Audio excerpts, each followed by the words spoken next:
भारतीय supreme court ने सरकारी बुलडोजरों पर आज ब्रेक लगा दिया है। जी हां, बहुत बड़ा फैसला आज सुप्रीम कोर्ट ने सुनाया है। चलूंगा मिडिल ईस्ट की तरफ भी चलूंगा, वहां से भी बहुत बड़ी बड़ी खबरें आ रही हैं, वो भी आपको बताऊंगा। लेकिन इस वक्त सबसे बड़ी खबर भारत से आ रही है। भारत के अंदर आज सुप्रीम कोर्ट ने सरकारी बुलडोजर एक्शन पर फुल स्टॉप लगा दिया। आपने हाल ही में देखा होगा, बहुत सारे ऐसे मामले सामने आए जब कोई अपराधी, कोई दोषी सरकार ने मान लिया, प्रशासन ने मान लिया और उसके दूसरे दिन ही जाकर उसके घर को जमींदोज कर दिया गया बुलडोजर चलाकर। कई सारे राज्यों में राज्य सरकारें अपने मुख्यमंत्री को बुलडोजर बाबा भी कहने लगी। बुलडोजर बाबा के नाम से उत्तर प्रदेश में अंदर योगी आदित्यनाथ भी काफी मशहूर हुए और भी राज्यों की सरकारों ने उनके नक्शे कदम पर चलते हुए बहुत सारे घरों को जमींदोज कर दिया। सुप्रीम कोर्ट ने आज इस पर एक बहुत बड़ा फैसला सुनाया है। सुप्रीम कोर्ट ने सभी सरकारों को और सभी प्रशासन को चेतावनी देते हुए कहा है कि अगर कोई भी दोषी पाया जाता है या कोई आरोपी भी पाया जाता है तो उसके घर को इतनी जल्दी नहीं तोड़ा जाएगा। आपको कोई ऐसा हक नहीं है कि आप किसी को दोषी मानकर, किसी आरोपी को आरोपी मानकर उसके घर पर बुलडोजर चलाकर उसके पूरे परिवार को रात के वक्त में सड़क पर ले आए। सुप्रीम कोर्ट ने अपना यह फैसला सुनाते हुए सबसे पहले कहा कि अपना घर हो, अपना आंगन हो, इस ख्वाब में हर कोई जीता है। इंसान के दिल की यह चाहत है कि एक घर का सपना कभी ना छूटे। इन लाइनों के साथ सुप्रीम कोर्ट ने बहुत सारी बातें कही हैं। सुप्रीम कोर्ट ने कहा है कि अगर किसी आरोपी के घर पर, किसी दोषी के घर पर एक दो दिन के अंदर ही बिना बताए उसके घर को इल्लीगल मानकर कोई भी अधिकारी अगर उसके घर को तोड़ने का आदेश देता है तो उस अधिकारी से उस घर का हर्जाना वसूला जाएगा, उसके ऊपर जुर्माना भी लगाया जाएगा। अगर आपको लगता है कि किसी का घर, किसी दोषी का घर गलत तरीके से बना हुआ है, गलत जमीन पर है या कुछ गड़बड़ी है, तो उसको पहले बताया जाएगा, उसके घर पर नोटिस चिपकाया जाएगा, कम से कम 15 दिन का वक्त भी दिया जाएगा उसको अपनी बात रखने के लिए, अपनी अपील करने के लिए। आप अपनी मर्जी के मुताबिक दोषी के घर पर अपने आप ले जाकर बुलडोजर नहीं चला सकते। हालांकि सुप्रीम कोर्ट ने एक और बात कही है कि अगर किसी का घर सरकारी जमीन पर बना हुआ है, किसी की दुकान नाली के ऊपर बनी हुई है, सड़क के ऊपर बनी हुई है, उसको तोड़ने की इजाजत प्रशासन को है, क्योंकि वो चीज सरकारी संपत्ति पर बनी हुई है।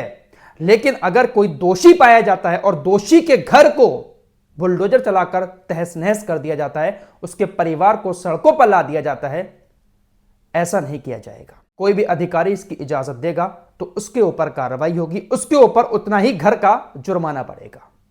यह सख्त आदेश सुप्रीम कोर्ट ने दे दिया है। इसको लेकर शिया एक धर्मगुरु है, उन्होंने खुशी मनाई है कि आज मुसलमान काफी खुश है।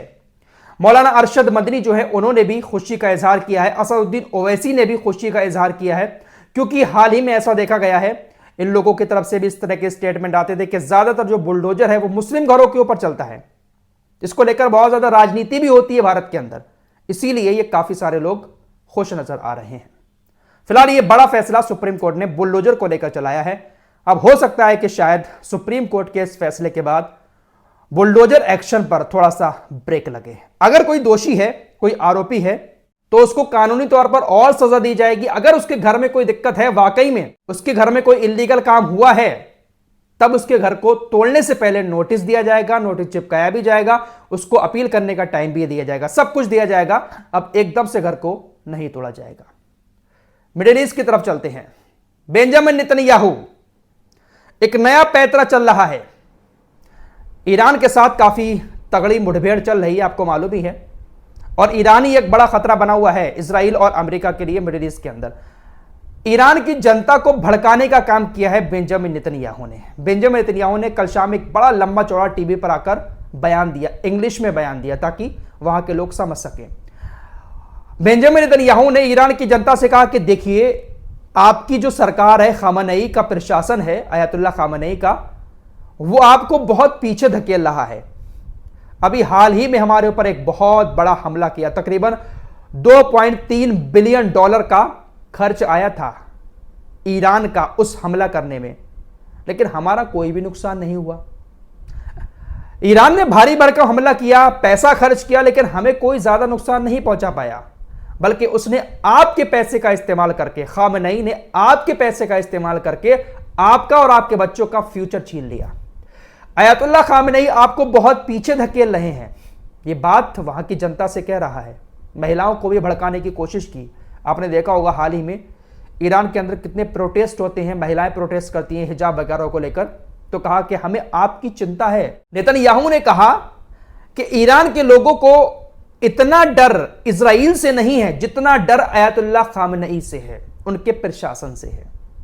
और भी बहुत सारी बातें कही हैं कि आप पीछे जा रहे हो, आपको गरीबी में धकेल रहा है अयातुल्लाह खामेनेई। बहुत सारी बातें भड़काने की कोशिश की है इसने ईरान के लोगों को। लेकिन असली हकीकत यह है कि इजराइल का हाल बहुत खराब हो चुका है। इजराइल के लाखों लोग इस एक साल के अंदर इजराइल को छोड़कर दूसरे देशों में जाकर बसने लगे हैं। इजराइल से जो लोग बाहर रहते थे और जो दूसरे देश के लोग थे इजराइल के अंदर आकर रहना चाहते थे, इस साल उनमें काफी कमी देखी गई।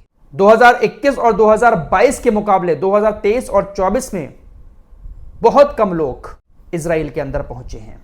उधर लाल सागर से खबर आ रही है, हुतीज और अमेरिका सेंटकॉम एक दूसरे से भिड़ गए हैं। हुतीज ने पहले हमला किया। अमेरिकी पेंटागन ने इस बात की जानकारी दी कि तकरीबन 8 kamikaze drone, 5 antiship ballistic missile, 3 जहाज रोधी क्रूज मिसाइलें हुतीज की तरफ से अमेरिकी विध्वंसक पर दागी गई। हालांकि उनको सफलतापूर्वक रोक लिया गया। उसके बाद खबरें ऐसी आ रही हैं कि अमेरिकी सेंटकॉम ने यमन की कई जगहों पर हमले किए। सूत्रों के मुताबिक 10 लोगों की मौत हुई है। हमले किए हैं कई जगहों पर, बमबारी अमेरिकी सेंटकॉम की तरफ से की गई है। पेंटागन ने कहा है कि मिडिल ईस्ट में अमेरिकी सेना पर कोई भी हमला बर्दाश्त नहीं किया जाएगा, हम उसका मुंह तोड़ जवाब देंगे। उधर अमेरिकी प्रशासन ने ईरान को एक बार फिर से चेतावनी दी है, धमकी दी है कि वो हमास और हिजबुल्लाह को मिसाइलों से समर्थन ना दे, वरना इसके गंभीर परिणाम भुगतने होंगे। चेतावनी इधर से भी आती है, धमकी उधर से भी जाती है, बस यही सब चल रहा है। उधर इजराइल की तरफ से एक और बयान आया है। कहा गया है कि हम लेबनान के साथ पूर्ण पैमाने पर युद्ध शुरू करेंगे और हिजबुल्लाह को परमानेंटली वहां से खत्म कर देंगे। दोस्तों, इजराइल बड़े बड़े दावे तो कर रहा है कि उसने हमास को खत्म कर दिया, उधर हिजबुल्लाह की भी कमर तोड़ दी, लेकिन असली हकीकत यह है कि आज भी गाजा के अंदर इजरायली सैनिक मारे जा रहे हैं। ये जितने आपकी स्क्रीन पर दिख रहे हैं, इनको हमास ने गाजा के अंदर मार दिया। इसकी जानकारी खुद इजराइल की तरफ से दी गई है। इन सारे सैनिकों को कल हमास ने गाजा के अंदर मारा है। फिलहाल ये कुछ खबरें थी जो आपके सामने रखी। मिलते हैं कुछ और लेटेस्ट अपडेट के साथ, तब तक के लिए अपना ख्याल रखिएगा। अल्लाह हाफिज।